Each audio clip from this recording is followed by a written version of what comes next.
ராம் ராம். வாழ்க வளமுடன். Voice of காஞ்சி நேயர் அனைவருக்கும் இனிய மாலை வணக்கம்.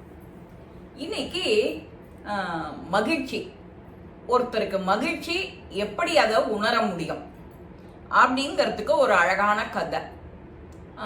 மகிழ்ச்சியா இருக்கிறது எப்படி?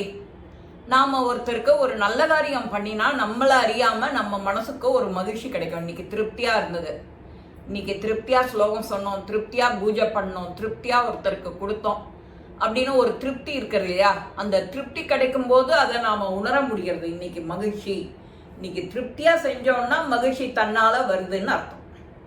அத எப்படி நீ பிராக்டிக்கலா உணரலாம்? ஒரு ஆசிரமத்துல ஒரு குரு இருக்கார். அவர்கிட்ட போய் ஒரு வழிபோக்கன், எனக்கு மகிழ்ச்சியா இருக்கிறது எப்படின்னு உள்ளுக்குள்ளர நான் எப்படி அதை உணர்றது, எனக்கு அதை தெரியலையே, நீங்க எனக்கு அதை முடிஞ்சா சொல்லி கொடுங்களேன் அப்படின்னு கேட்கறோம். தாராளமா, அதுக்கு என்ன, சொல்லிட்டா போச்சு அப்படின்னு அவர் சொல்ல ஆரம்பிக்கிறார். அந்த வழிபோக்கன் போன உடனே ஒரு பறவை, ஒரு பூனை முதல்ல எலிய பிடிச்சுண்டு வருது. பூனையோட சுபாவம் என்ன?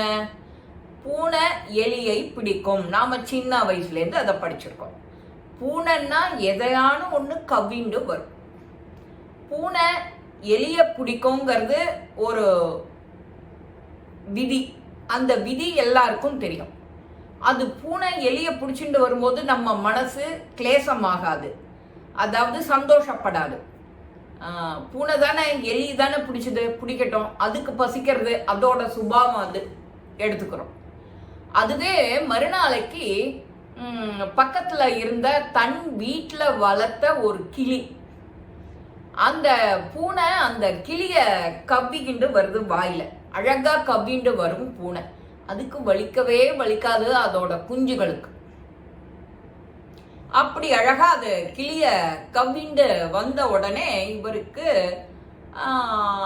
நம்ம ஆசிரமத்துல இருக்கிற அந்த கிளிய இது கொல்ல பாக்குறதே அப்படின்னு மனசு வருத்தம் அடைகிறது. அது பூனையோட சுபாவம்னு இது ஏற்கனவே நம்ம மனசு உள்ளுணர்வு நமக்கு தெரியறது. மறுநாளைக்கு என்ன பண்றது, அக்கம் பக்கம் நமக்கு தெரிஞ்ச இடமே இல்லாம ரொம்ப தூரம் போய் காட்டுல இருந்து ஒரு பறவைய பிடிச்சுண்டு வருது. அந்த பறவைய பிடிச்ச உடனே இது உன் மனசுக்கு ஒண்ணுமே செய்யல.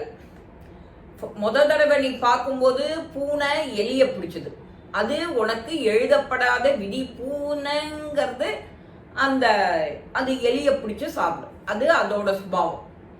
ரெண்டாவது நாளைக்கு அது பிடிச்சது கிளி, அது அவர் வளர்த்த கிளி. அப்போ மனசு கிளேசமாகும், சந்தோஷம் கிடையாது, வருத்தம், துக்கம் வருது. மூணாவது நாள் இவ யாருக்குமே சம்பந்தம் இல்லை, ஒரு காட்டுல இருந்து போய் பிடிச்சிட்டு வருது. அப்போ அதுக்கு ரியாக்ஷனே கிடையாது. அப்ப அந்த மாதிரி இருக்கிற தன்மையை நீ உணரணும். அப்பதான் உன் மனசு, உன் அறிவு இதெல்லாம் பண்படும். நீ மனசுல முதல்ல திங்க் பண்ணணும், என்ன, பூனைன்னா எலிய பிடிக்கும், அது தன்னோட ஆகாரத்துக்கு நம்மள மாதிரி சாதம் சாப்பிடாது, சாப்பிடும். நீ வீட்டுல வளர்க்குற பூனையா இருந்தா அது சாப்பிடும். அதுக்கும் பக்குவம் பண்ணி அது என்ன சாப்பிடுமோ அதுக்கு நீ பழக்கம் பண்ணணும். அதுக்கு எலிய பிடிச்சு சாப்பிட பழக்கம் ஆயிடுத்து அப்படின்னா பூனை எலியத்தான் ஃபர்ஸ்ட் பிடிக்கும். எலி பிடிச்சு சாப்பிட்டுடுத்தோம் அப்படின்னாக்க அடுத்தது அந்த இதுக்கு அக்செப்டன்ஸும் உண்டு, மனசு ஏத்துக்கும். அது பூனை எலிய பிடிக்குங்கிறது மனசு ஏத்துக்கும். அடுத்தது பக்கத்துல அவர் வளர்த்த கிளி, அந்த கிளிங்கும் போது உனக்கு ஒரு வருத்தம் வருது, ஆஹா நம்ம வளர்த்த கிளிய அது பூனை தின்னுடுதே அப்படின்னு உனக்கு ஒரு நெருடல் வருது, அச்சிச்சோ அப்படின்னு பாவம் படுறோம்.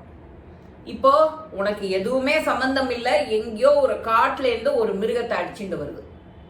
அப்போ ஒரு பறவைய கொத்தி சாப்பிடுறது. இப்போ உன் மனசுக்கு நன்னா புரியும், இவ்வளவுதான் மனச ட்ரைனிங் பண்ண வேண்டியது. உனக்கு எது உன்னை அஃபெக்ட் பண்றதோ, ஒரு திடீர்னு ஒரு ஆக்சிடென்ட் பார்க்குறோம், நம்ம மனசு வருந்தும். அதே மாதிரிதான் மகிழ்ச்சியா இருக்கிறதும். மகிழ்ச்சியா இருக்கிறது எப்படி? இன்னைக்கு எதிர்பாராம நடக்கணும். அது பிளான் பண்ணி எதுவுமே நடக்கக்கூடாது.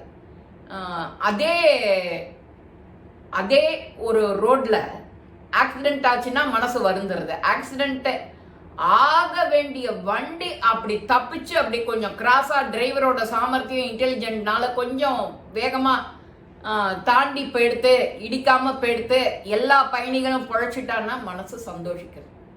இவ்வளவுதான். அது யாரா வேணா இருக்கட்டும், அந்த எந்த ஒரு சம்பவம் உன் மனசை பாதிக்கிறதோ அதுக்கு பேரு தான் மகிழ்ச்சியா இருந்தாலும் சரி, துக்கமா இருந்தாலும் சரி, வருத்தமா இருந்தாலும் சரி உனக்கு வருது. இப்போ நாம இப்போ இந்த தட்சிணாயனத்துல இருக்கோம். அயனம் மாறி இருக்கு. 6 மாசம் உத்தராயணம், அடுத்த 6 மாசம் தட்சிணாயனம். இந்த தட்சிணாயனத்துல நீண்டமா இருக்கும் இந்த பகல் பொழுது. அந்த பகல் பொழுதுல என்னென்ன பண்ணலாம், பூஜை புனஸ்காரம், அர்ச்சனை, ஆராதனை என்னெல்லாம் பண்ணலாமோ, ஆடி பிறந்தாச்சுனாலே வரிசையா பண்டிகை கலகட்டும். எல்லார் வீட்லேயும் பிஸி ஆயிடுவா. பூ பழம் பக்தி அந்த மாதிரி மனம் கமழும் வீட்டில். அந்த மாதிரி இருக்கும்போது மனசு மகிழ்ச்சி ஆயிடும். என்ன நான் சொல்றது? மகிழ்ச்சியை எப்படி நாம உணர்றதுங்கிறது தெரிஞ்சு போச்சா? இது நம்ம திருப்திக்காக நாம பண்றோம். இவ்வளவுதான் மகிழ்ச்சி. இந்த நீங்களும் இந்த ஆடி மாசம் முழுசும் அம்பாளுக்கு என்னென்ன பண்ணணுமோ அது எல்லாம் பண்ணி விளக்கு பூஜையா, சகசரநாமமா, அபிராமி அந்தாதியா என்ன சொல்லணுமோ கூட்டா சேர்ந்துண்டு ஒருத்தரே சொல்லாம எல்லாரையும் ஒரு 10 பேர் சேர்ந்து இணைஞ்சு செய்யுங்கோ. கூட்டுக்கு எப்போதுமே மதிப்பு ஜாஸ்தி. அந்த இன்பத்தை எல்லாரும் பெற்றுக்கணும். அதுதான் மகிழ்ச்சி. இந்த மகிழ்ச்சிங்கிற பதிவை நீங்க எல்லாருமே அனுபவிக்கணும் இந்த ஆடியில. இந்த பதிவு உங்க எல்லாருக்கும் பிடிச்சிருக்கும். லைக் பண்ணுங்க, ஷேர் பண்ணுங்க, பெல் பட்டனை கிளிக் பண்ணுங்க, சப்ஸ்கிரைப் பண்ணுங்க, கமெண்ட்ஸ் பாக்ஸ்ல கமெண்ட்ஸ் போடுங்க. ஸ்ரீ மகாபிரிவா திருவடிகளே நல்லதே நடக்கும். ஆனந்தமா இருப்போம் நண்பர்களே. வாழ்க வளமுடன்.